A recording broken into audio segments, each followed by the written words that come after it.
देश दुनिया च वसदे पंजाबियों को जी आया। मैं हरजिंदर सिंह रंधावा, तुसीं देख रहे हो पंजाब टैलीविजन और मेरे नाल ने श्रोमणी गुरुद्वारा प्रबंधक कमेटी के साबका मुख सकत्तर सरदार हरचरण सिंह। जदों श्री दरबार साहब का जिक्र आता है तो आम सिख लई उहदी होंद तो वड्डा सवाल खड़ा हो जाता है। श्री दरबार साहब श्री हरमंदर साहब जदों पौड़ियां उतरदे आ ते एक जन सधारण के अंदर जिहड़ी निमरता निर्माणता आउंदी आ उहदी थाह पाउणी उही जाणदा जिहड़ा कदे उत्थे पूरी शरधा नाल गया। ते एन कंपलैक्स के दरबार साहब परिक्रमा के दूजे बन्ने तेजा सिंह समुंदरी हाल है, जिहदे श्रोमणी गुरुद्वारा प्रबंधक कमेटी सारे गुरु घरां दा प्रबंध चलाउंदी है। स्कूल कॉलेज ते होर पता नहीं की बहुत सारा ताम झाम है। एक सवाल उठे अजकल श्रोमणी कमेटी ते कि आखिर एडे वड्डे प्रबंध दे विच ट्रांसपेरेंसी नूं लैके पारदर्शिता नूं लैके श्री अकाल तख्त साहब के जथेदार वालों कुछ सवाल खड़े करते गए। एक जांच कमेटी बनाई सी, उहनूं लैके उहदी रिपोर्ट नूं लैके साडे नाल साबका मुख सकत्तर ने श्रोमणी कमेटी दे, इन्हां नूं भी अगली मीटिंग दे विच सिंह साहबान की अगली मीटिंग च सद्दिया गया ये स्पष्टीकरण देण लई कि तुसीं उदों मुख सकत्तर सीगे जदों सरूप अगन भेट होए, जदों सरूप मिसिंग होए। आ जिहड़ा सारा रौला रप्पा है कि कित्थे चले गए सरूप, आखिर वो गलतियां कित्थे कित्थे होईयां। सो अगली बारी इन्हां ने भी हाजिर होना है। मैं सरदार साहब पहला सवाल तुहानूं ये करदा है कि ਇਹਦੇ ਤੇ ਤੁਹਾਡਾ ਪ੍ਰਤੀਕਰਮ ਕੀ ਹੈ ਜਿਹੜਾ ਸਿੰਘ ਸਾਹਿਬ ਨੇ ਤੁਹਾਨੂੰ ਸੱਦਿਆ? रंधावा साहब वाहिगुरू जी का खालसा वाहिगुरू जी की फतेह। गल यह है कि मेरा प्रतिक्रम यह है कि सिंह साहब ने सद्या है तो मैं बिल्कुल गुरु घर का निमाणा सिख होके मैं जरूर जावांगा उत्थे जी। जी उन्हें मैनू बुलाया है, मैं जरूर जावांगा। उन्होंने अपने प्रेस नोट दे विच जिहड़ा मैं बार बार पढ़िया है जी, उन्होंने कहा है कि जदों महाराज दे सरूपां नूं अगन भेट होए ने ਤਾਂ ਚੀਫ ਸੈਕਟਰੀ ਤੇ ਬਾਕੀ ਐਗਜ਼ੈਕਟਿਵ ਕਮੇਟੀ ਨੇ ਅੰਤਰਿਮ ਕਮੇਟੀ ਨੇ ਪਛਤਾਪ ਵਜੋਂ ਪਾਠ ਨਹੀਂ ਕੀਤਾ। ਪਛਤਾਪ ਕਿਉਂ ਨਹੀਂ ਮਨਾਇਆ ਜੀ? ਦਰਅਸਲ ਗੱਲ ਹੈਗੀ ਏ ਕਿ ਅਸੀਂ ਐਗਜ਼ੈਕਟਿਵ ਕਮੇਟੀ ਉਸ ਦਿਨ ਦੀ ਮੀਟਿੰਗ ਸੀ, ਜਿਹੜੀ ਮੀਟਿੰਗ ਪੋਸਟਪੋਨ ਹੋਈ ਮਹਾਰਾਜ ਦੇ ਸਰੂਪਾਂ ਨੂੰ ਅਗਨ ਭੇਟ ਕਰਕੇ, ਤੇ ਉਸ ਅੰਤਰਿਮ ਕਮੇਟੀ ਦੇ ਮੈਂਬਰ ਪ੍ਰਧਾਨ ਸਾਹਿਬ, ਸੀਨੀਅਰ ਮੀਤ ਪ੍ਰਧਾਨ ਸਰ ਪੌਰ ਸਾਹਿਬ, ਸਰ ਸੁਖਦੇਵ ਸਿੰਘ, ਇਹ ਸਾਰੇ ਅਸੀਂ ਉੱਥੇ ਗਏ ਜੀ। ਇੱਥੋਂ ਮੈਂ ਗੱਲ ਦੱਸ ਦੇਵਾਂ ਜਿਹੜੀ ਗੱਲ ਮੈਂ ਉਹਨਾਂ ਨੂੰ ਦੱਸਣੀ ਸਿੰਘ ਸਾਹਿਬਾਨ ਨੂੰ ਵੀ, ਮੈਂ ਉਦੋਂ ਵੀ ਮੱਕੜ ਸਾਹਿਬ ਨੂੰ ਬੇਨਤੀ ਕੀਤੀ ਕਿ ਆਪਾਂ ਸਾਰੇ ਅੱਜ ਅੰਤਰਿਮ ਕਮੇਟੀ ਦੀ ਮੀਟਿੰਗ ਹੈ, ਇਹਨੂੰ ਪੋਸਟਪੋਨ ਨਾ ਕਰੋ, ਏਜੰਡਾ ਸਾਰਾ ਪੋਸਟਪੋਨ ਕਰ ਦਿਓ, ਸਿਰਫ ਜਪਜੀ ਸਾਹਿਬ ਦਾ ਇੱਕ ਪਾਠ ਕਰਕੇ ਤੇ ਅਰਦਾਸ ਕਰੀਏ ਕਿ ਤਾਂ ਕਿ ਮੁੜ ਕੇ ਇਹੋ ਜਿਹੀ ਘਟਨਾਵਾਂ ਨਾ ਬੀਤਣ ਜੀ। ਕੋਈ ਨਹੀਂ, ਤੁਸੀਂ ਚੀਫ ਸੈਕਟਰੀ ਰਹਿਣ ਦਿਓ, ਆਪਾਂ ਬਾਅਦ ਚ ਵੇਖ ਲਾਂਗੇ ਕੀ ਕਰਨਾ। ਮੈਂ ਕਿਹਾ ਜੀ ਸਤ ਬਚਨ ਜੀ, ਇੱਕ ਗੱਲ ਬਿਲਕੁਲ ਯਾਦ ਰੱਖਿਆ ਜੇ ਕਿ ਚੀਫ ਸੈਕਟਰੀ ਇੱਕ ਅਧਿਕਾਰੀ ਹੁੰਦਾ ਹੈ, ਚੀਫ ਸੈਕਟਰੀ ਕੋਈ ਪ੍ਰਧਾਨ ਨਹੀਂ ਹੁੰਦਾ ਜੀ। ਇਹੋ ਜਿਹਾ ਫੈਸਲਾ ਅਲਟੀਮੇਟਲੀ ਤਾਂ ਪ੍ਰਧਾਨ ਨਹੀਂ ਕਰਨਾ, ਕਿਉਂਕਿ ਉਹਨੇ ਹੀ ਐਗਜ਼ੈਕਟਿਵ ਕਮੇਟੀ ਦੀ ਮੀਟਿੰਗ ਪ੍ਰੀਜ਼ਾਈਡ ਕਰਨੀ ਹੈ, ਉਹਨੇ ਹੀ ਕੋਈ ਫੈਸਲਾ ਕਰਨਾ ਹੁੰਦਾ ਜੀ। ਅਸੀਂ ਤਾਂ ਇੰਪਲੀਮੈਂਟ ਕਰਨ ਵਾਲੇ ਹੀ ਹੁੰਦੇ ਹਾਂ।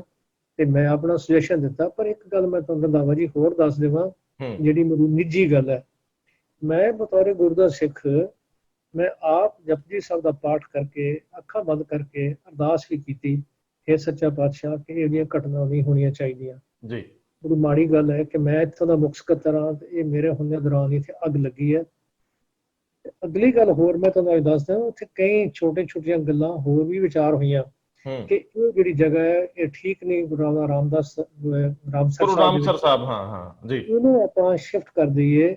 ਭਾਈ ਗੁਰਦਾਸ ਹਾਲ ਦਾ ਇੱਕ ਵਿਚਾਰ ਆਇਆ, ਭਾਈ ਗੁਰਦਾਸ ਹਾਲ ਦੀ ਫਿਰ ਮਿਣਤੀ ਕੀਤੀ ਗਈ, ਲੰਬਾਈ ਚੌੜਾਈ ਕਿਵੇਂ ਹੋਈਆਂ, ਜਿਹੜੇ ਇੰਜੀਨੀਅਰ ਸੀ ਉਹ ਗਏ, ਮੈਂ ਵੀ ਆਪ ਉੱਥੇ ਗਿਆ।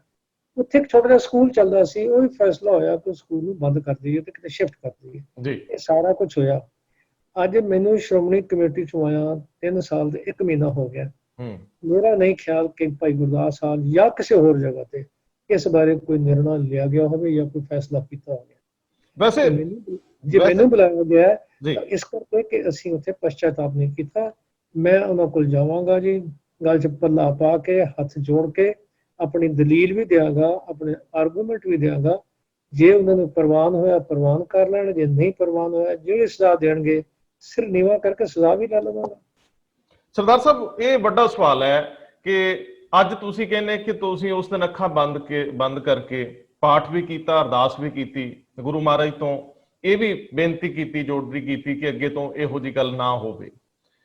ਤੁਹਾਡੇ ਉਸ ਵੇਲੇ ਦੇ ਸਿਆਸੀ ਆਕਾ ਜਿਹੜੇ ਸੀ, ਅੱਜ ਚਲੋ ਫੌਤ ਹੋ ਗਿਆ ਦੁਨੀਆ 'ਚ ਨਹੀਂ, ਅਵਤਾਰ ਸਿੰਘ ਮੱਕੜ, ਉਹ ਕਿਸ ਕਾਰਨ ਕਰਕੇ ਅੜ ਗਏ? ਤੁਹਾਨੂੰ ਕੀ ਲੱਗਿਆ ਉਹਨਾਂ ਦੀ ਮਾਨਸਿਕਤਾ, ਉਹਨਾਂ ਦੀ ਬਾਡੀ ਲੈਂਗੁਏਜ, ਉਹਨਾਂ ਦਾ ਔਰਾ, ਉਹ ਕੀ ਕਹਿੰਦਾ? ਆਖਿਰ ਕਿਉਂ ਉਹ ਮੁਨਕਰ ਹੋ ਗਏ ਕਿ ਏਡੀ ਵੱਡੀ ਘਟਨਾ ਹੋ ਜੇ, ਕਿਤੇ ਇੱਕ ਸਰੂਪ ਅਗਨ ਭੇਟ ਹੋ ਜੇ? ਕਿਉਂਕਿ ਕਈ ਵਾਰੀ ਇਸ ਤਰ੍ਹਾਂ ਹੁੰਦਾ ਹੈ ਕਿ ਸ਼ਾਰਟ ਸਰਕਟ ਜਾਂ ਬਾਕੀ ਥਾਵਾਂ ਤੇ ਬੜਾ ਹੋ ਹੱਲਾ ਹੋ ਜਾਂਦਾ, ਸਾਡੀਆਂ ਭਾਵਨਾਵਾਂ ਵਾਕਈ ਉਹ ਜੁੜੀਆਂ ਹੁੰਦੀਆਂ। ਉਹ ਕੀ ਕਾਰਨ ਸੀਗਾ ਕਿ ਏਡੀ ਘਟਨਾ ਵਾਪਰ ਜਾਣ ਦੇ ਬਾਅਦ ਉਹਦੇ ਤੇ ਪਰਦਾਦਾਰੀ ਕੀਤੀ ਗਈ? ਤੁਹਾਨੂੰ ਕੀ ਲੱਗਦਾ? ਗੱਲ ਇਸ ਟਾਈਮ ਬਹੁਤਾ ਦਾ ਜਵਾਬ ਤਾਂ ਮੱਕੜ ਸਾਹਿਬ ਜੇ ਹੁੰਦੇ ਤਾਂ ਆਪ ਹੀ ਦੇ ਸਕਦੇ ਸੀ, ਪਰ ਮੈਂ ਇੱਕ ਗੱਲ ਤੁਹਾਨੂੰ ਦੱਸ ਦੇਵਾਂ ਰੰਧਾਵਾ ਸਾਹਿਬ, ਮੇਰੀ ਸਰ ਸੁਖਦੇਵ ਸਿੰਘ ਕੌਰ ਨਾਲ ਗੱਲ ਹੋਈ, ਉਹ ਕਹਿਣ ਲੱਗੇ ਕਿ ਮੈਂ ਵੀ ਮੱਕੜ ਸਾਹਿਬ ਨੂੰ ਕਿਹਾ ਸੀ ਕਿ ਆਪਾਂ ਇਹਦਾ ਪਛਤਾਵਾ ਦੇ ਪਾਠ ਕਰੀਏ, ਉਹ ਮੰਨੇ ਨਹੀਂ ਹੈਗੇ। ਤੇ ਹੁਣ ਮੈਂ ਇਹਦੇ ਬਾਰੇ ਕੀ ਕਹਿ ਸਕਦਾ? ਪਤਾ ਨਹੀਂ ਉਹਨਾਂ ਦੇ ਮਨ 'ਚ ਕੀ ਗੱਲ ਆਈ ਹੋਣੀ ਹੈ ਵੀ ਇਹ ਗੱਲ ਨੂੰ ਬਹੁਤਾ ਕਿਉਂ ਵੱਡਾ ਕਰੀਏ। ਮੈਂ ਤਾਂ ਬਹੁਤਾ ਕੁਝ ਕਹਿ ਨਹੀਂ ਸਕਦਾ, ਕਿਉਂਕਿ ਉਹਦਾ ਜਵਾਬ ਤਾਂ ਸ਼ਾਇਦ ਰੰਧਾਵਾ ਸਾਹਿਬ ਉਹੀ ਦੇ ਸਕਦੇ ਨੇ। ਅੱਛਾ, ਫਿਰ ਇੰਨਾ ਕੁ ਜ਼ਰੂਰ ਦੱਸ ਦਿਓ ਕਿ ਮੱਕੜ ਸਾਹਿਬ ਹਰ ਫੈਸਲਾ ਆਪ ਲੈਂਦੇ ਸੀ, ਜਾਂ ਮੱਕੜ ਸਾਹਿਬ ਨੂੰ ਵੀ ਕਿਤੇ ਕਿਹਾ ਗਿਆ ਹੋ ਸਕਦਾ ਕਿ ਇਹਨੂੰ ਨੱਪ ਦਿਓ, ਠੱਪ ਦਿਓ, ਸਾਨੂੰ ਵਾਰਾ ਨਹੀਂ ਖਾਂਦਾ ਸਿਆਸੀ ਤੌਰ ਤੇ? ਇਹ ਵੀ ਇੱਕ ਇਸ਼ਾਰਾ ਮਾਤਰ ਹੋ ਸਕਦਾ। ਮੱਕੜ ਵੀ ਗੱਲ ਇਹ ਹੈ ਕਿ ਮੱਕੜ ਸਾਹਿਬ ਫੈਸਲੇ ਆਪ ਹੀ ਲੈਂਦੇ ਸੀ। ਹੁਣ ਉਹ ਕਿਸੇ ਪ੍ਰਭਾਵ ਹੇਠਾਂ ਆ ਕੇ ਉਹਨਾਂ ਨੇ ਕਿਸੇ ਕਿਸਮ ਦਾ ਜਾਂ ਇਸ ਬਾਰੇ ਕੋਈ ਫੈਸਲਾ ਲਿਆ ਹੋਵੇ, ਉਹਦੇ ਬਾਰੇ ਮੈਂ ਤਾਂ ਕੁਝ ਕਮੈਂਟ ਕਰ ਨਹੀਂ ਸਕਦਾ। ਮੇਰਾ ਨਹੀਂ ਖਿਆਲ ਕਿ ਇਹੋ ਜਿਹੀ ਗੱਲ 'ਚ ਉਹਨਾਂ ਨੂੰ ਕਿਸੇ ਨੇ ਇਨਫਲੂਐਂਸ ਕੀਤਾ ਹੋਵੇ ਜਾਂ ਉਹਨਾਂ ਨੇ ਕਿਸੇ ਦਾ ਇਨਫਲੂਐਂਸ ਮੰਨਿਆ ਹੋਵੇ।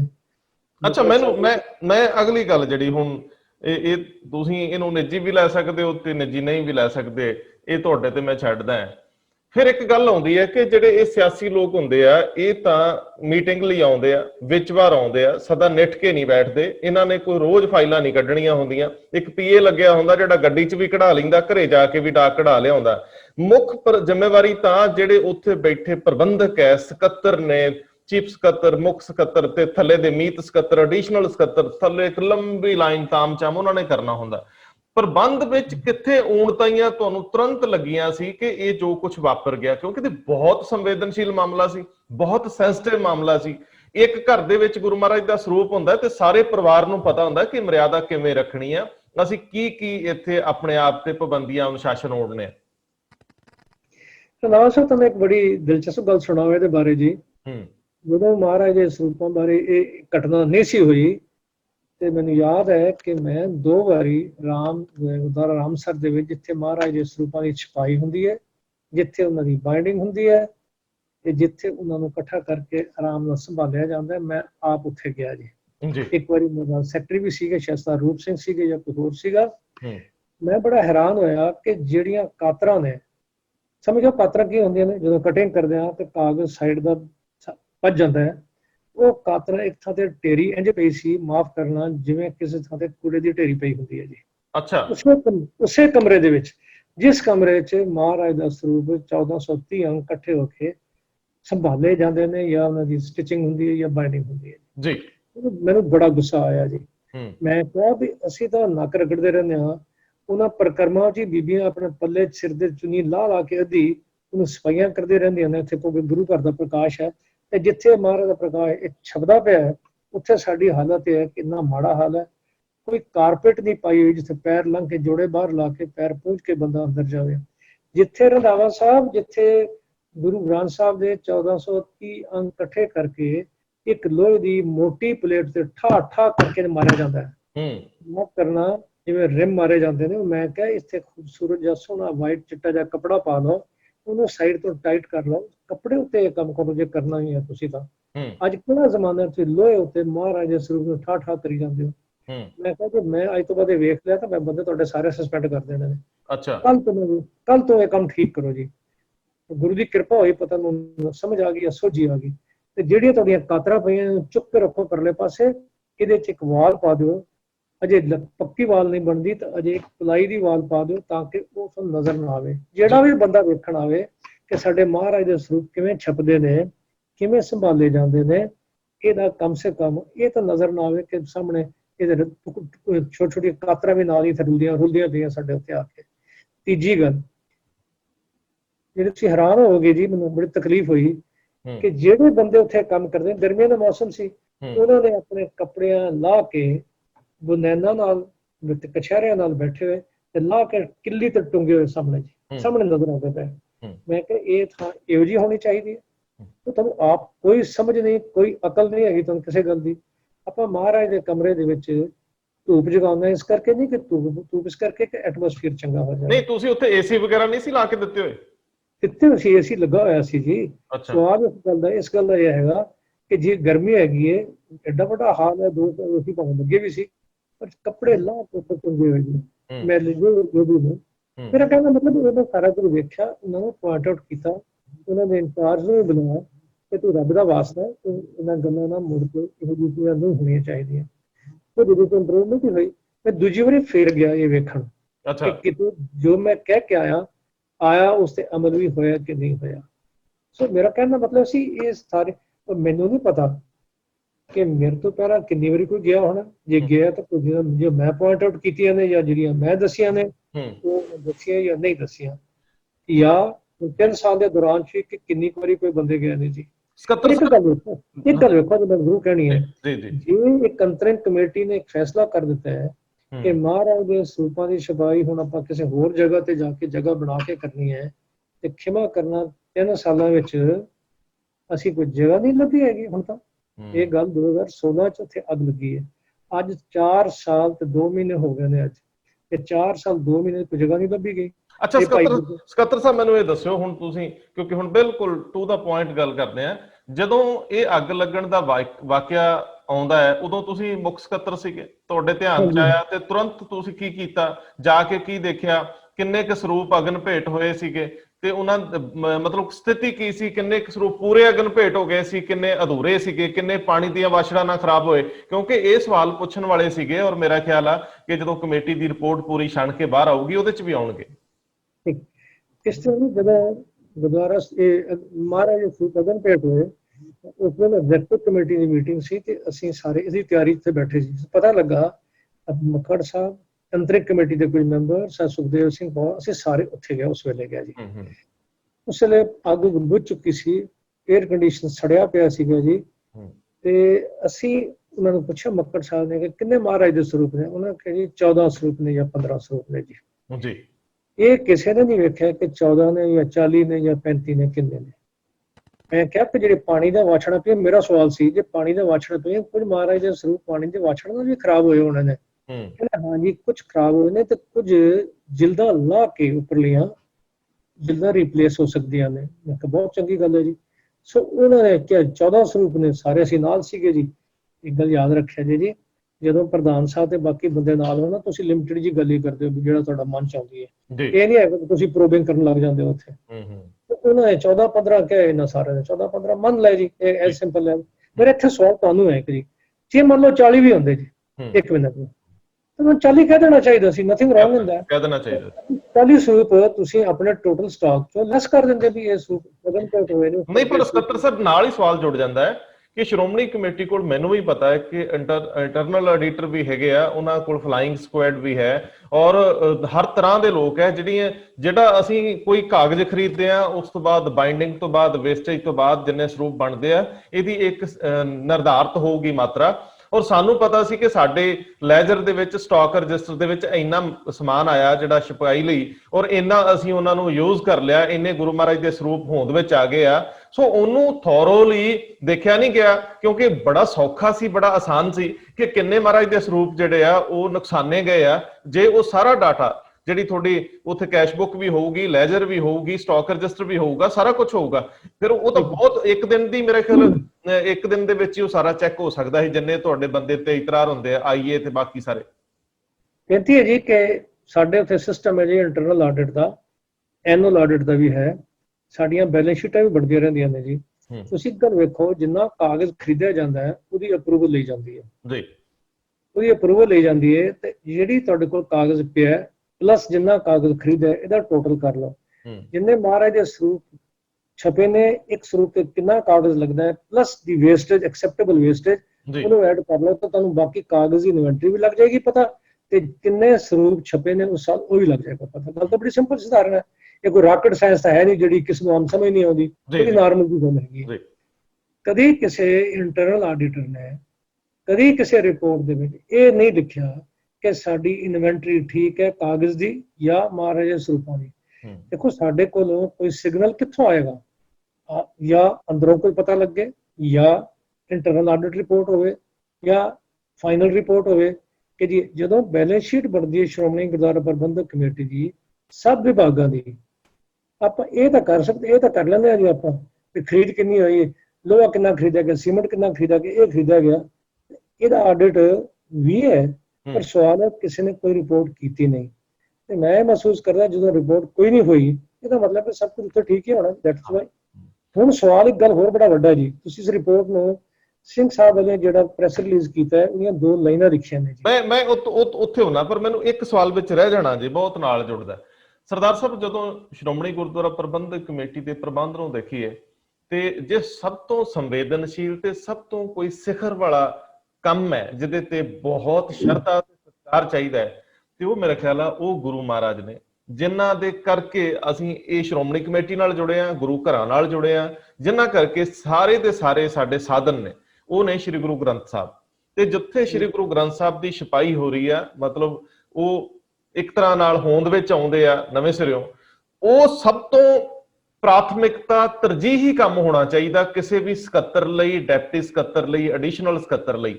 ਤੁਹਾਨੂੰ ਨਹੀਂ ਲੱਗਦਾ ਕਿ ਅੱਜ ਤੱਕ ਵੀ ਅਸੀਂ ਇੱਟਾਂ ਗਿਣ ਲੈਂਦੇ ਆ, ਅਸੀਂ ਸੀਮੈਂਟ ਗਿਣ ਲੈਂਦੇ ਆ, ਸਰੀਆ, ਪਰਚੇਜਾਂ ਸਾਰਾ ਕੁਝ ਕਰਦੇ ਹੋਵਾਂਗੇ, ਅਸੀਂ ਸਭ ਤੋਂ ਇਸ ਕੰਮ ਨੂੰ ਪਿੱਛੇ ਰੱਖਿਆ ਹੋ ਸਕਦਾ ਹੈ? ਜੋ ਹਾਲਾਤ ਲੱਗੇ ਆ, ਜੋ ਸਿੰਘ ਸਾਹਿਬ ਨੇ ਕਿਹਾ, ਪਹਿਲੀ ਜਿਹੜੀ ਤੁਹਾਡੀ ਇਨਕੁਆਇਰੀ ਆ ਜੂਨ 20 ਦੇ ਵਿੱਚ ਸ਼੍ਰੋਮਣੀ ਕਮੇਟੀ ਨੇ ਕੀਤੀ ਆ, 267 ਸਰੂਪਾਂ ਦਾ ਰੌਲਾ ਪੈਂਦਾ ਰਿਹਾ। ਕੱਲ ਅਕਾਲ ਤਖਤ ਸਾਹਿਬ ਦੇ ਜਥੇਦਾਰ ਨੇ 300 ਤੋਂ ਉੱਪਰ ਸਰੂਪ ਕੱਢ ਕੇ ਦਿੱਤੇ। ਇਹਦਾ ਮਤਲਬ ਸ਼੍ਰੋਮਣੀ ਕਮੇਟੀ ਨੇ ਉਹ ਜਾਂਚ ਵੀ ਬੜੇ ਸਥਾਈ ਪੱਧਰ ਤੇ ਕੀਤੀ। ਇਹ ਸਵਾਲ ਨੇ 2।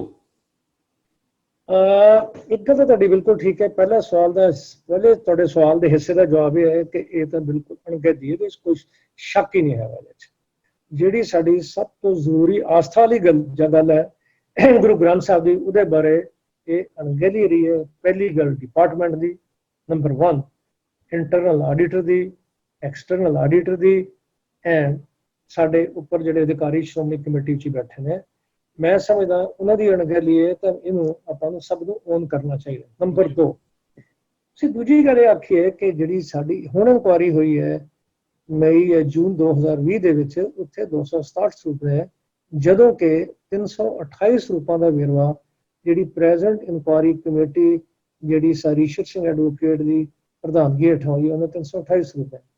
ਹੁਣ ਇਹ ਇਨਕੁਆਇਰੀ ਕਿਸ ਬੇਸ ਤੇ ਕੀਤੀ ਗਈ ਹੈ? ਸ਼੍ਰੋਮਣੀ ਕਮੇਟੀ ਇਨਕੁਆਇਰੀ, ਇਹ ਸ਼੍ਰੋਮਣੀ ਕਮੇਟੀ ਦੇ ਅਧਿਕਾਰੀ ਦੱਸ ਸਕਦੇ ਨੇ ਉਹਨਾਂ ਨੇ 267 ਕਿੱਥੋਂ ਕੱਢੇ ਨੇ। ਇੱਕ ਬੜੀ ਅਜੀਬ ਜੀ ਗੱਲ ਹੈ ਜੀ ਜਿਹੜੀ ਤੁਸੀਂ ਪੁੱਛ ਨਹੀਂ ਰਹੇ।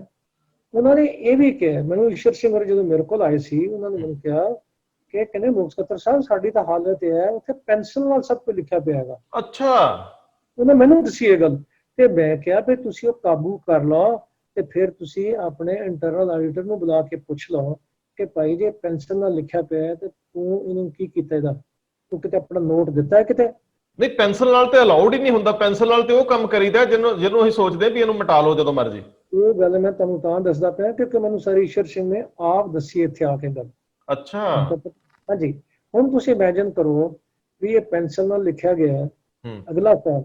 ਫਿਰ ਮੈਨੂੰ ਉਹਨਾਂ ਨੇ ਇੱਕ ਸਵਾਲ ਕੀਤਾ ਕਿ ਜਦੋਂ ਮਹਾਰਾਜ ਦੇ ਸਰੂਪ ਗੋਇੰਦਵਾਲ ਸਾਹਿਬ ਭੇਜੇ ਗਏ ਕਿੰਨੀਆਂ ਗੱਡੀਆਂ ਗਈਆਂ ਜੀ? ਮੈਂ ਕਿਹਾ ਜੀ ਹੁਣ ਮੈਨੂੰ ਤਾਂ ਯਾਦ ਨਹੀਂ, ਪਰ ਉੱਥੇ ਤਾਂ ਗੱਡੀਆਂ ਦੇ ਨੰਬਰ ਪਾਏ ਜਾਂਦੇ ਨੇ, ਗੱਡੀ ਦੀ ਮੂਵਮੈਂਟ ਨੋਟ ਕੀਤੀ ਜਾਂਦੀ, ਤੁਸੀਂ ਵੇਖ ਲਓ। ਕਹਿੰਦੇ ਹਾਂ ਮੈਂ ਵੇਖੀ ਆ। ਤੁਹਾਡਾ ਮਤਲਬ ਕਿ ਜਦੋਂ ਸਰੂਪ ਅਗਨ ਭੇਟ ਹੁੰਦੇ ਆ ਉਸ ਤੋਂ ਬਾਅਦ ਸੰਸਕਾਰ ਲਈ ਜੋ ਵੀ ਉੱਥੇ ਬਣਿਆ ਉਹ ਡਿਊਟੀ ਲੱਗ ਗਈ ਕਿ ਗੋਇੰਦਵਾਲ ਸਾਹਿਬ ਜਾ ਕੇ ਉਹਨਾਂ ਨੂੰ ਜਲ ਪ੍ਰਵਾਹ ਜਾਂ ਅਗਨ ਭੇਟ ਕਰ ਦਿਓ। ਮੈਂ ਕਿਹਾ ਇੱਕ ਗੱਡੀ ਵਿੱਚ ਕਿੰਨੇ ਸਰੂਪ ਆਉਂਦੇ ਨੇ, ਕਿੰਨੀਆਂ ਗੱਡੀਆਂ ਗਈਆਂ ਨੇ? ਮੈਂ ਕਿਹਾ ਤੁਸੀਂ ਦਾ ਡਾਟਾ ਲਿਆ? ਕਹਿੰਦੇ ਹਾਂ ਲਿਆ। ਮੈਂ ਕਿਹਾ ਤੁਹਾਡਾ ਕੀ ਖਿਆਲ ਹੈ ਕਿ ਸਰੂਪ 14 ਸੀ, ਜ਼ਿਆਦਾ ਸੀ, ਵੱਧ ਸੀ, ਘੱਟ ਸੀ? ਕਹਿੰਦਾ ਮੇਰਾ ਖਿਆਲ ਕੁਝ ਵੱਧ ਸੀ। ਮੈਂ ਕਹਿੰਦਾ ਫਿਰ ਤਾਂ ਬੜੇ ਮਾਮੂਰਖ ਨੇ, ਜੇ ਵੱਧ ਸੀ ਤਾਂ ਵੱਧ ਕਹਿ ਛੱਡਦੇ, ਉੱਥੇ ਜੀ 18 ਹੋਏ ਨੇ, 40 ਹੋਏ ਨੇ, ਫਿਰ ਉਹ ਮਾਈਨਸ ਹੋਏ ਨੇ ਆਪਣੀ ਇਨਵੈਂਟਰੀ ਚੋਂ। ਕਹਿੰਦੇ ਨਹੀਂ ਹੋਏ। ਅੱਛਾ, ਮੈਂ ਕਿਹਾ ਇਹ ਤਾਂ ਬੜੀ ਮਾੜੀ ਗੱਲ ਹੈ। ਜੇ ਆਪਣੀ ਟੋਟਲ ਇਨਵੈਂਟਰੀ ਚੋਂ 14 ਸਰੂਪ ਹੀ ਮੰਨ ਲਈਏ, 14 ਸੀ ਜੀ ਇੱਕ ਰਿਪੋਰਟ ਚ ਕਿਹਾ। ਕਹਿਣ ਲੱਗੇ ਇੱਕ ਹੋਰ ਗੱਲ ਹੈ ਕਿ 14 ਸਰੂਪ ਦਾ ਵੇਰਵਾ ਅੰਤਰਿਮ ਕਮੇਟੀ ਦੇ ਵਿੱਚ ਕਿਤੇ ਪਾਇਆ ਨਹੀਂ ਗਿਆ। ਇਹ 14 ਸਰੂਪ ਨੂੰ ਅਗਨ ਭੇਟ ਹੋਏ ਨੇ। ਚਲੋ ਮੈਂ ਕਿਹਾ ਉਹ ਤਾਂ ਇੱਕ ਅਲੱਗ ਗੱਲ ਹੈ ਵੀ ਸਰਬ ਦਾ ਵੇਖ ਹੀ ਆਇਆ ਸੀ ਉੱਥੇ ਜਾ ਕੇ, ਜੇ ਨਹੀਂ ਪਾਇਆ ਗਿਆ ਪਾਉਣਾ ਚਾਹੀਦਾ ਸੀ, ਰਿਕਾਰਡ ਬਣਨਾ ਚਾਹੀਦਾ ਸੀ। ਪਰ ਜਿਹੜੇ ਸਰੂਪ ਨੂੰ ਅਗਨ ਭੇਟ ਲਈ ਭੇਜਿਆ ਗਿਆ ਉੱਥੇ ਗੋਇੰਦਵਾਲ ਸਾਹਿਬ ਦੇ ਵਿੱਚ ਵੀ ਕਹਿੰਦੇ ਉਹਦੀ ਕੋਈ ਐਂਟਰੀ ਨਹੀਂ ਹੋਈ। ਮੈਂ ਕਿਹਾ ਜੀ ਹੋ ਆਇਓ ਤੁਸੀਂ? ਦੇਖੋ ਮੈਂ ਕਿਹਾ ਜੀ ਕੋਈ ਅਧਿਕਾਰੀ ਸਾਡਾ ਨਾਲ ਗਿਆ ਸੀ? ਕਹਿੰਦੇ ਹਾਂ ਜੀ ਇਹ ਗਿਆ ਸੀਗਾ। ਮੈਂ ਕਿਹਾ ਤੁਸੀਂ ਉਹਨੂੰ ਪੁੱਛ ਲੈਣਾ ਸੀ ਹੂੰ ਕਿ ਭਾਈ ਤੂੰ ਉੱਥੇ ਗਿਆ ਹੈ ਤੇ ਜਾ ਕੇ ਐਂਟਰੀ ਨਹੀਂ ਕਰਾਈ ਕਿ ਅਸੀਂ ਇੰਨੇ ਮਹਾਰਾਜ ਦੇ ਸਰੂਪ ਲੈ ਕੇ ਆਇਆ ਤੇ ਇਹ ਤੁਸੀਂ ਰਿਸੀਵ ਕਰੋ ਤੇ ਹੁਣ ਇਹਨੂੰ ਅਗਨ ਭੇਟ ਕਰਕੇ ਤੇ ਸਾਨੂੰ ਇਹਦੀ ਰਸੀਦ ਫੜਾ ਦਿਓ ਜਾਂ ਇਹਨੂੰ ਅਕਨੋਲੇਜ ਕਰ ਦਿਓ ਸਾਡੇ ਲੈਟਰ ਨੂੰ। ਕੁਛ ਤਾਂ ਕੁਝ ਹੋਣਾ ਹੀ ਚਾਹੀਦਾ ਨਾ ਜੀ। ਕਹਿਣ ਲੱਗੇ ਜੀ ਤਾਂ ਕੁਝ ਵੀ ਨਹੀਂ ਹੋਇਆ। ਮੈਂ ਕਹਿੰਦਾ ਬਹੁਤ ਬੜੀ ਮਾੜੀ ਗੱਲ ਹੈ ਜੀ। ਤੁਸੀਂ ਉਹ ਜਵਾਬ ਕੀ ਸੀ ਉਹਨਾਂ ਦਾ? ਕਹਿੰਦਾ ਉਹਨਾਂ ਦਾ ਜਵਾਬ ਗੋਲਮੋਦੀ ਸੀਗਾ। ਇਹ ਮੈਨੂੰ ਸਰ ਈਸ਼ਰ ਸਿੰਘ ਨੇ ਆਪ ਗੱਲ ਦੱਸੀ ਸੀ। ਚਲੋ ਆਪਾਂ ਉਸ ਗੱਲ 'ਚ ਵੀ ਨਾ ਜਾਈਏ, ਆਪਾਂ ਅਗਲੀ ਗੱਲ 'ਚ ਜਾਈਏ। ਹੁਣ ਸਵਾਲ ਇਸ ਗੱਲ ਦਾ ਹੈ ਕਿ ਇਹ ਬੜਾ ਸਤਿਕਾਰ ਵਾਲੀ ਮਸਲਾ ਸੀ ਜਿਹੜਾ ਕਿ ਬੜੀ ਸੰਵੇਦਨ ਨਾਲ ਸੰਭਾਲਣਾ ਚਾਹੀਦਾ ਸੀ, ਜਿਹੜਾ ਨਹੀਂ ਸੰਭਾਲਿਆ ਗਿਆ। ਮੈਂ ਇੱਕ ਹੋਰ ਸਵਾਲ ਪੁੱਛਦਾ ਤੁਹਾਨੂੰ ਜੀ ਅੱਜ, ਜੇ ਇਹ ਬੰਦਾ ਰਿਟਾਇਰ ਨਾ ਹੁੰਦਾ ਜਿਹਦੇ ਵਿੱਚ 267 ਸਰੂਪਾਂ ਦੀ ਗੱਲ ਹੀ ਬੰਦ, ਉਹਦੀ ਗੱਲ ਹੀ ਸੁਣ ਲਈ ਸ਼ਾਇਦ ਕਮਲਜੀਤ ਕੀ ਨਾਂ ਸੀ ਉਹਦਾ, ਹਾਂਜੀ, ਜੇ ਰਿਟਾਇਰ ਨਾ ਹੁੰਦਾ ਅਗਲੇ 2 ਸਾਲ, ਇਹਦਾ ਮਤਲਬ ਹੈ ਸਾਨੂੰ ਅਗਲੇ 2 ਸਾਲ ਹੋਰ ਵੀ ਪਤਾ ਨਹੀਂ ਸੀ ਕੁਛ ਲੱਗਣਾ। ਇਹ ਗੱਲ ਠੀਕ ਹੈ ਜੀ, ਜਿਸ ਹਿਸਾਬ ਨਾਲ ਕੰਮ ਚੱਲਦਾ ਪਿਆ ਜੀ। ਤੇ ਫਿਰ ਮੇਰਾ ਸਵਾਲ ਹੈ, ਇਹਦਾ ਮਤਲਬ ਟਰਾਂਸਪੇਰੈਂਸੀ, ਪਾਰਦਰਸ਼ਤਾ, ਸਾਫ਼ਗੋਈ ਨਾਂ ਦੀ ਕੋਈ ਚੀਜ਼ ਹੀ ਹੈ ਨਹੀਂ? ਜਿਹੜੀ ਇੱਥੇ ਉਹ ਗੱਲ ਹੋਈ ਹੈ ਉਸ ਹਿਸਾਬ ਨਾਲ ਜੇ ਸਾਡੇ checks and balance system weak ਨੇ ਜਾਂ ਨਹੀਂ ਨੇ ਜਾਂ ਉਹਨਾਂ ਦੀ ਹੜੌਂਦ ਹੈ ਤਾਂ ਫਿਰ ਪਾਰਦਰਸ਼ਤਾ ਕਿੱਥੋਂ ਰਹਿਣੀ ਹੈ ਜੀ? ਮੈਨੂੰ ਇੱਕ ਹੋਰ ਚੀਜ਼, ਹਾਂ ਬੁੱਧੀ ਹੋਵੇ ਸੁਣੋ, ਜੇ ਰੰਧਾਵਾ ਸਾਹਿਬ ਬੰਦੇ ਨੂੰ ਡਰ ਹੋਵੇ ਨਾ ਮੇਰਾ ਚੈਕਿੰਗ ਹੁੰਦੀ ਪਈ ਹੈ ਪਰ ਮੈਨੂੰ ਪੁੱਛਿਆ ਵੀ ਜਾਏਗਾ ਤਾਂ ਫਿਰ ਤਾਂ ਬੰਦਾ ਸੁਚੇਤ ਵੀ ਹੁੰਦਾ। ਜੇ ਜਿਵੇਂ ਈਸ਼ਰਸ ਦੇ ਕਹਿਣ ਮੁਤਾਬਕ ਤੇ ਪੈਨਸਲ ਨਾਲ ਹੀ ਐਂਟਰੀਆਂ ਨੇ ਤੇ ਪੈਨਸਲ ਨਾਲ ਹੀ ਲੈਜਰ ਬਣਾਇਆ ਗਿਆ ਤੇ ਫਿਰ ਆਪਾਂ ਕੀ ਕਰ ਸਕਦੇ ਹਾਂ ਉਸ ਤੋਂ ਬਾਅਦ ਜੀ? ਅੱਛਾ ਇੱਕ ਹੋਰ ਚੀਜ਼ ਸਕੱਤਰ ਸਾਹਿਬ, ਉੱਥੇ ਤੁਸੀਂ ਇੱਕ ਬਾਹਰੋਂ ਵੀ ਸੀਏ ਹਾਇਰ ਕੀਤੇ ਹੋਏ ਆ ਜਿਨ੍ਹਾਂ ਬਾਰੇ ਰੌਲਾ ਪੈਂਦਾ ਰਿਹਾ ਕਿ ਉਹ ਕਾਫੀ ਵੱਡੀ ਅਮਾਉਂਟ ਸ਼੍ਰੋਮਣੀ ਕਮੇਟੀ ਉਹਨਾਂ ਨੂੰ ਦਿੰਦੀ ਹੈ, ਸ਼ਾਇਦ ਮਿਸਟਰ ਕੋਹਲੀ। ਉਹਨਾਂ ਦਾ ਵੀ ਕੋਈ ਆਡਿਟ ਦਾ ਪ੍ਰਬੰਧ ਹੈ, ਆਡਿਟ ਦੀ ਡਿਊਟੀ ਹੈ ਨਾ, ਤੇ ਇਸ ਆਡਿਟ ਦੇ ਵਿੱਚੋਂ ਜੇ ਕੋਈ ਸ਼੍ਰੋਮਣੀ ਕਮੇਟੀ ਦਾ ਸ਼ੋਭਾ ਜਾਂ ਕੋਈ ਵੱਖਰਾ ਹੈ ਮਹਿਕਮਾ, ਉਹ ਕਿਉਂ ਹੈ? ਜੇਕਰ ਸਾਰੀ ਸ਼੍ਰੋਮਣੀ ਕਮੇਟੀ ਲਈ ਪੈਸੇ ਦੇ ਰਹੇ ਆ ਤੇ ਫਿਰ ਆਖਰ ਉਹ ਚੀਜ਼ ਅਛੂਤੀ ਕਿਉਂ ਰਹੇਗੀ? ਜਾਂ ਉਧਰ ਉਹਨਾਂ ਨੂੰ ਜਾਣ ਨਹੀਂ ਦਿੱਤਾ ਗਿਆ, ਜਾਂ ਉਹਨਾਂ ਨੂੰ ਜਿਹੜਾ ਆਰਡਰ ਉਹਨਾਂ ਲਈ ਕੀਤੇ ਗਏ ਉਹਦੇ ਵਿੱਚ ਉਹ ਲਿਖਿਆ ਨਹੀਂ ਗਿਆ? ਉਹ ਜਰਾ ਮੈਨੂੰ ਦੱਸਿਓ, ਕਿਉਂਕਿ ਤੁਹਾਡੇ ਵੇਲੇ ਵੀ ਉਹ ਸੀਏ ਸੀਗੇ। ਇਸ ਤਰ੍ਹਾਂ ਸੀ, ਮੇਰੇ ਆਉਣ ਤੋਂ ਪਹਿਲਾਂ ਹੀ ਉਹ ਸੀਏ ਵੈਸੇ ਲੱਗੇ ਹੋਏ ਸੀ, ਮੇਰੇ ਹੁੰਦਿਆਂ ਵੀ ਰਹੇ ਨੇ ਤੇ ਅੱਜ ਵੀ ਹੈਗੇ ਨੇ ਜੀ। ਹੁਣ ਪਿੱਛੇ ਜਾਏ ਮੈਨੂੰ ਪਤਾ ਲੱਗਾ ਕਿ ਉਹਨਾਂ ਦੀ ਐਕਸਟੈਂਸ਼ਨ ਵੀ 4 ਸਾਲ 5 ਸਾਲ ਇਕੱਠੀ ਕਰ ਦਿੱਤੀ ਗਈ ਹੈ। ਅੱਛਾ, ਗੱਲ ਜਾਣ ਦਿਓ, ਪ੍ਰੋਫੈਸ਼ਨਲ ਆਦਮੀ ਹੈ ਉਹ ਤੇ ਜਿਵੇਂ ਸ਼੍ਰੋਮਣੀ ਕਮੇਟੀ ਨੂੰ ਮਨਜ਼ੂਰ ਹੋਵੇ। ਬੇਨਤੀ ਹੈ ਜੀ ਕਿ ਕੋਈ ਕਿਸੇ ਨੂੰ ਰੋਕ ਸਕਦਾ ਕਿਤੇ ਨਾ ਜਾਵੇ? ਇਹ ਤਾਂ ਗੱਲ ਹੀ ਨਹੀਂ। ਤੇ ਸ਼੍ਰੋਮਣੀ ਕਮੇਟੀ ਦੇ ਸਾਰੇ ਵਿਭਾਗਾਂ ਦਾ ਆਡਿਟ ਉਹਨੇ ਕਰਨਾ ਹੈ। ਇਹ ਨਹੀਂ ਹੋ ਸਕਦਾ ਕਿ ਪਬਲਿਕੇਸ਼ਨ ਆਡਿਟ ਰੰਧਾਵਾ ਜੀ ਕਰਨ ਜਾਂ ਮੈਂ ਕਰਾਂ ਤੇ ਉਹਦਾ ਬਾਕੀ ਸਭ ਦਾ ਆਡਿਟ ਉਹ ਕਰੇ। ਇਹ ਨਹੀਂ ਹੁੰਦਾ ਜੀ, ਆਡਿਟ ਨਹੀਂ ਕਰਨਾ ਸੀਗਾ ਜੀ। ਸਵਾਲ ਹੈਗਾ ਕਿ ਉਹਦੀ ਆਡਿਟ ਰਿਪੋਰਟ ਤਾਂ ਕੋਈ ਆਈ ਹੈ ਨਹੀਂ, ਜਾਂ ਆਈ ਹੈ ਤਾਂ ਕਿੱਥੇ ਹੈਗੀ? ਤੇ ਆਡਿਟ ਰਿਪੋਰਟ 'ਚ ਕੋਈ ਆਬਜ਼ਰਵੇਸ਼ਨ ਹੈ ਤੇ ਦੱਸੀ ਕਿਉਂ ਨਹੀਂ? ਤੇ ਏਦਾਂ ਜੇ ਕਿਤੇ ਇੱਕ ਮੁਲਾਜ਼ਮ ਕਿਤੇ ਆਪਣਾ ਟੀਏ ਬਿੱਲ ਫਾਲਤੂ ਪਾ ਰਿਹਾ ਹੈ ਜਾਂ ਖਰਚਾ ਪਾ ਰਿਹਾ ਤਾਂ ਉਹ ਕਹਿੰਦਾ ਨਹੀਂ ਉਹ ਹਵਾਈ ਜਹਾਜ਼ ਦੀ ਟਿਕਟ ਕਿਉਂ ਗਿਆ, ਉਹਨੇ ਟਿਕਟ ਕੈਂਸਲ ਕਿਉਂ ਕਰਾਈ, ਉਹਦੇ ਤੁਸੀਂ ਸਪਸ਼ਟ ਦੇ ਛੱਡ ਦਿਓ। ਤੇ ਜਿੱਥੇ ਗੁਰੂ ਗ੍ਰੰਥ ਸਾਹਿਬ ਵਾਲੀ ਗੱਲ ਹੈ ਉੱਥੇ ਤੁਸੀਂ ਕੋਈ ਬੋਲਦੇ ਹੀ ਨਹੀਂ ਹੈਗੇ। ਤੁਸੀਂ ਭਾਵੇਂ ਉਹਨੂੰ ਲੱਖਾਂ ਰੁਪਏ ਦਿਓ, ਭਾਵੇਂ ਕਰੋੜਾਂ ਰੁਪਏ ਦਿਓ, ਆਫਟਰ ਆਲ ਆਡੀਟਰ ਆਪਣੀ ਰਿਸਪਾਂਸਿਬਿਲਿਟੀ ਤੋਂ ਪਾਸੇ ਨਹੀਂ ਹੋ ਸਕਦਾ। ਮੈਂ ਬੇਨਤੀ ਕੀਤੀ ਸੀ ਗੱਲ ਕਰਨ ਲੱਗਿਆ, ਉਹਨੂੰ ਸਿਗਨਲ ਕਿੱਥੋਂ ਆਉਂਦਾ? ਸਿਗਨਲ ਆਉਂਦਾ ਜਾਂ ਅੰਦਰੋਂ ਵੀ ਜੇ ਗੜਬੜ ਹੁੰਦੀ ਪਈ ਜੇ ਇੱਕ, ਜਾਂ ਸਿਗਨਲ ਆਉਂਦਾ ਹੈ ਸਾਨੂੰ ਆਡੀਟਰ ਵੱਲੋਂ ਜੀ। ਆਡਿਟ ਕੀ ਹੁੰਦੀ ਹੈ? ਆਡਿਟ ਤਾਂ ਤੁਹਾਨੂੰ ਇੱਕ ਰੈੱਡ ਬਲਬ ਵਾਂਗ ਜਗਦਾ ਹੈ ਵੀ ਉਹ ਕੁਛ ਹੁੰਦਾ ਪਿਆ, ਵੇਖ ਲਓ ਇਹਨੂੰ ਜੀ, ਜਾਂ ਆ ਕੇ ਕੋਈ ਜ਼ੁਬਾਨੀ ਦੱਸੇ ਜਾਂ ਕੋਈ ਲਿਖ ਕੇ ਦੱਸੇ, ਕੋਈ ਗੱਲ ਕਰੇ। ਜੇ ਮਸਲੇ ਦੀ ਜ਼ੁਬਾਨੀ ਦਾ ਮਤਲਬ ਹੀ ਨਹੀਂ ਹੁੰਦਾ ਇਹੋ ਜਿਹੇ ਮਸਲੇ ਦਾ।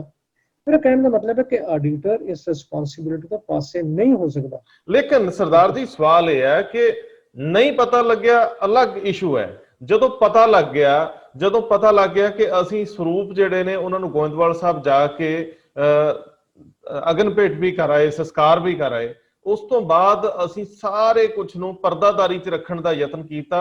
ਇਹ ਤੇ ਫਿਰ ਜਾਣ ਬੁੱਝ ਕੇ ਕੀਤੀਆਂ ਗਈਆਂ ਗਲਤੀਆਂ ਨੇ। ਸ਼੍ਰੀ ਅਕਾਲ ਤਖਤ ਸਾਹਿਬ ਵੱਲੋਂ ਜਿਹੜੀ ਇਹ ਜਾਂਚ ਕੀਤੀ ਗਈ ਹੈ ਤੇ ਹੁਣ ਸ਼੍ਰੋਮਣੀ ਕਮੇਟੀ ਨੂੰ 7 ਦਿਨਾਂ ਦੇ ਵਿੱਚ ਤੇ ਐਕਸ਼ਨ ਲੈਣ ਲਈ ਕਿਹਾ ਗਿਆ, ਤੁਹਾਨੂੰ ਲੱਗਦਾ ਹੈ ਕਿ ਇਹ ਢੁਕਵਾਂ ਹੈ ਇਹ ਸਾਰਾ ਕੁਝ, ਜਾਂ ਇਹਦੇ ਚੋਂ ਹੁਣ ਕੋਈ ਮਿਸਾਲੀ ਸਜ਼ਾਵਾਂ ਜਾਂ ਕੋਈ ਮਿਸਾਲੀ ਉਦਾਹਰਨਾਂ ਬਣਾਤੀਆਂ ਜਾਣਗੀਆਂ? ਇਸ ਤਰ੍ਹਾਂ ਰੰਧਾਵਾ ਸਾਹਿਬ ਕੋਈ ਪਰਦਾ ਤਾਂ ਨਹੀਂ ਰੱਖਿਆ ਗਿਆ। ਜਦੋਂ ਅਖਬਾਰਾਂ ਦੀਆਂ ਖਬਰਾਂ ਛਪ ਗਈਆਂ ਕਿ ਅੱਗ ਲੱਗੀ ਹੈ ਤੇ ਉੱਥੇ 14 ਸਰੂਪ ਮਹਾਰਾਜ ਦੇ ਅਗਨ ਭੇਟ ਹੋ ਗਏ ਨੇ ਜਾਂ ਖਰਾਬ ਹੋ ਗਏ ਨੇ, ਸੋ ਪਰਦੇ 'ਚ ਰੱਖਣ ਵਾਲੀ ਗੱਲ ਤਾਂ ਕੋਈ ਹੈ ਨਹੀਂ ਸੀ। 267 ਤੋਂ 300 ਉੱਪਰ ਦਾ ਅੰਕੜਾ ਜਿਹੜਾ 28 ਦਾ, ਇਹ ਕੀ ਹੈ? ਇਹ ਗੱਲ ਹੈ ਜੀ, ਇਹ ਜੇ ਉੱਥੇ ਚੈਕਿੰਗ ਹੀ ਨਹੀਂ ਹੋਈ, ਕਿਸੇ ਨੂੰ ਪਤਾ ਹੀ ਨਹੀਂ ਹੈਗਾ, ਤਾਂ ਤੁਸੀਂ ਕੀ ਕਰ ਸਕਦੇ ਹੋ? ਤੁਹਾਨੂੰ ਮੈਂ ਇੱਕ ਗੱਲ ਹੋਰ ਦੱਸਣੀ ਚਾਹੁੰਦਾ ਇੱਥੇ। ਦੇਖੋ, ਮੇਰੇ ਕੋਲ ਇਸ ਗੱਲ ਦਾ ਡਾਕੂਮੈਂਟਰੀ ਪ੍ਰੂਫ ਤਾਂ ਨਹੀਂ, ਪਰ ਮੇਰਾ ਇੱਕ ਹੰਚ ਹੈ। ਮੇਰੀ ਗੱਲ 1 ਮਿੰਟ ਲਈ ਧਿਆਨ ਨਾਲ ਸਮਝ ਲਓ ਜੀ। ਸ਼੍ਰੋਮਣੀ ਗੁਰਦੁਆਰਾ ਪ੍ਰਬੰਧਕ ਕਮੇਟੀ ਇਨਕੁਆਇਰੀ ਕਹਿੰਦੀ ਹੈ ਕਿ 267 ਸਰੂਪ ਨੇ, ਠੀਕ।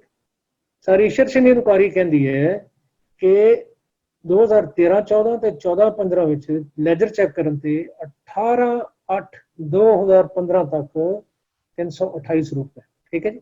ਅੱਛਾ 15 ਤੋਂ ਪਹਿਲਾਂ ਪਹਿਲਾਂ ਹੀ ਸਭ ਕੁਝ ਇੰਨਾ ਹੈ। ਹਾਂ ਮੈਂ ਉਹੀ ਤਾਂ ਮੈਂ ਪਿੱਟਦਾ ਪਿਆ ਜੀ।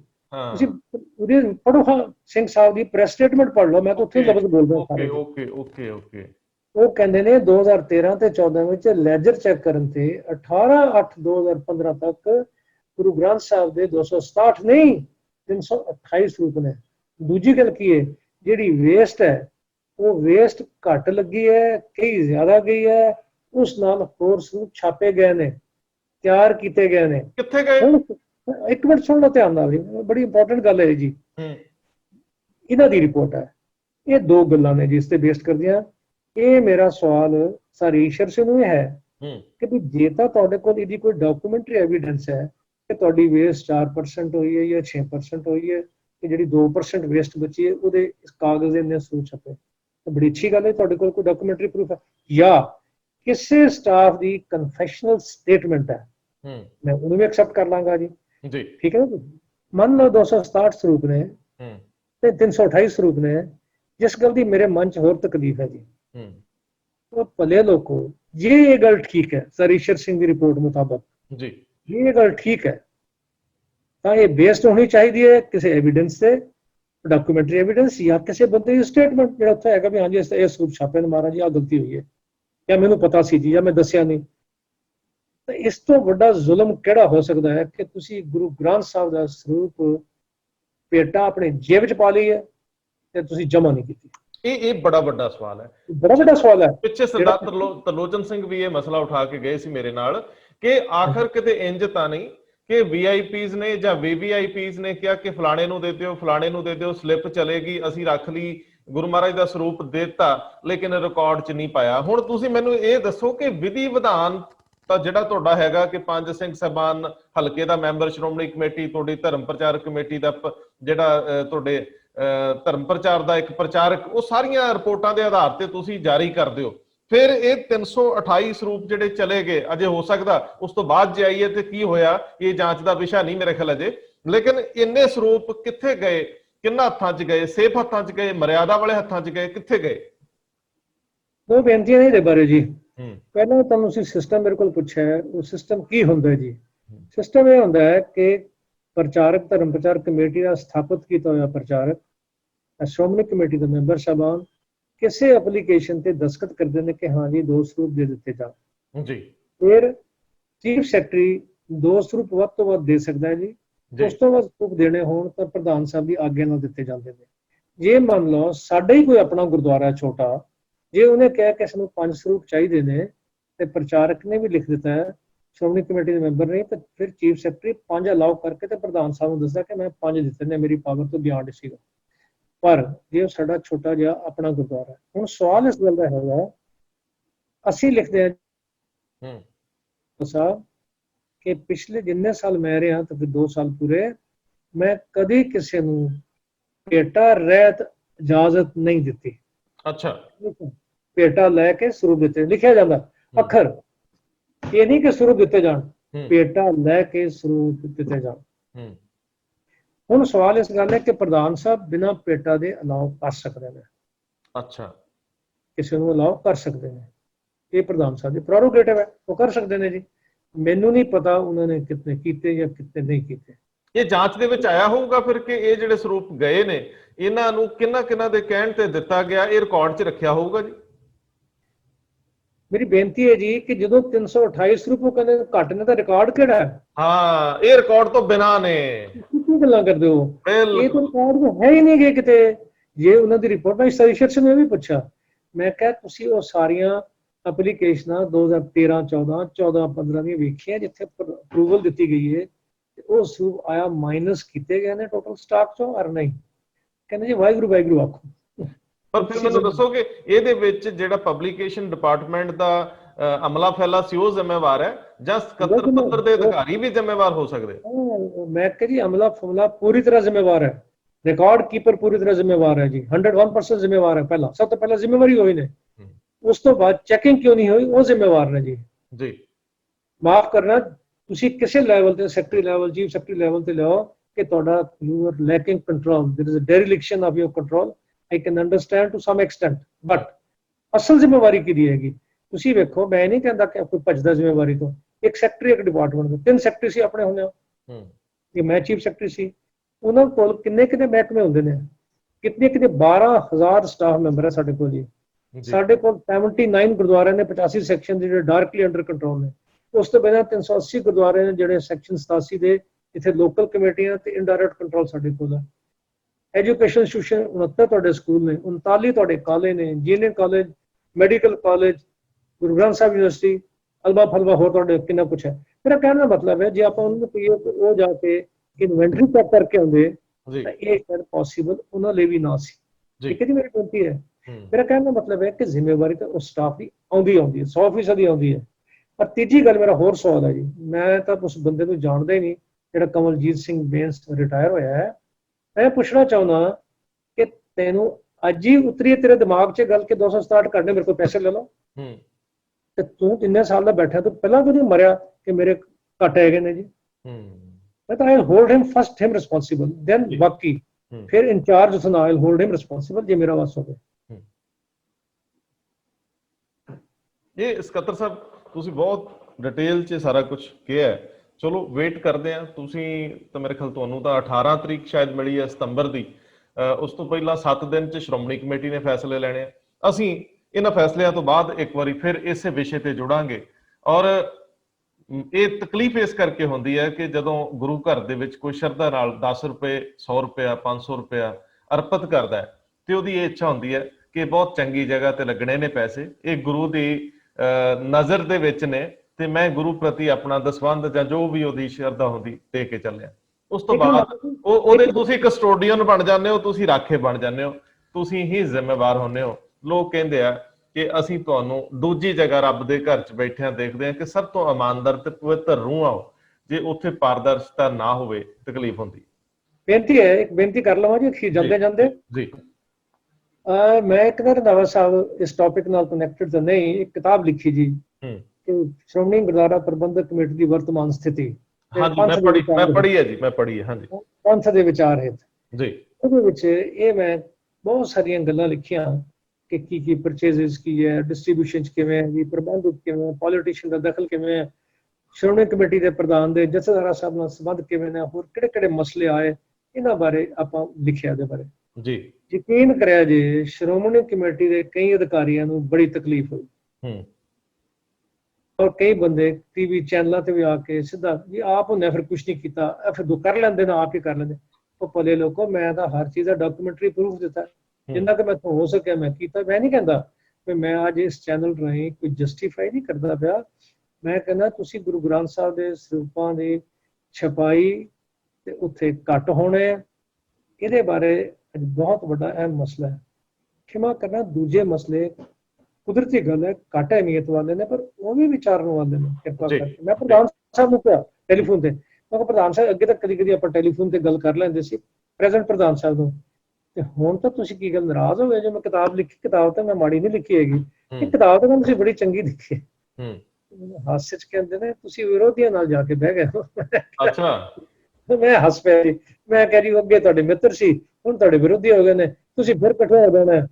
ਮੇਰਾ ਮੈਨੂੰ ਜੋ ਮਰਜ਼ੀ ਕਹੀ ਚੱਲੋ। ਮੇਰਾ ਕਹਿਣ ਦਾ ਮਤਲਬ ਹੈ ਕਿ ਗੱਲਾਂ ਸ਼੍ਰੋਮਣੀ ਕਮੇਟੀ ਦੀ ਫੰਕਸ਼ਨਿੰਗ ਦੀਆਂ ਬਹੁਤ ਹੋਰ ਵੀ ਵਿਚਾਰਨ ਵਾਲੀਆਂ ਨੇ। ਬਿਹਤਰੀਨ। ਤੁਸੀਂ ਤੁਹਾਡਾ ਸਾਫ਼ ਇਹ ਕਹਿਣਾ ਹੈ ਕਿ ਜੇਕਰ ਇੱਕ ਜਗ੍ਹਾ ਕੋਈ ਕਮੀ ਹੈ ਤੇ ਕਮੀ ਹੋਰ ਜਗ੍ਹਾ ਵੀ ਹੋ ਸਕਦੀ ਹੈ, ਜਰਾ ਨਤਾਰ ਲੈਣਾ ਚਾਹੀਦਾ ਇਸ ਤੋਂ ਪਹਿਲਾਂ ਕਿ ਕੋਈ ਹੋਰ ਵੱਡੀਆਂ ਘਟਨਾਵਾਂ ਸਾਹਮਣੇ ਆਉਣ ਤੇ ਕੌਮ ਨੂੰ ਮੁਸ਼ਕਲ ਸਥਿਤੀ 'ਚ ਪੈਣਾ ਪਵੇ। ਇਹ ਬਾਕੀ ਜਿਹੜੇ ਸ਼ੋਬੇ ਆ, ਬਾਕੀ ਮਹਿਕਮੇ ਆ, ਉਹਨਾਂ ਤੇ ਵੀ ਨਜ਼ਰਸਾਨੀ ਕਰ ਲਓ ਕਿਤੇ ਕੋਈ ਹੋਰ ਵੀ ਗਲਤ ਨਾ ਹੋ ਰਿਹਾ ਹੋਵੇ। ਬਹੁਤ ਮਿਹਰਬਾਨੀ ਸਰਦਾਰ ਜੀ। ਬਹੁਤ ਮਿਹਰਬਾਨੀ ਰੰਧਾਵਾ ਸਾਹਿਬ, thank you so much. Waheguru ji ਕਾ ਖਾਲਸਾ, ਵਾਹਿਗੁਰੂ ਜੀ ਕੀ ਫਤਿਹ।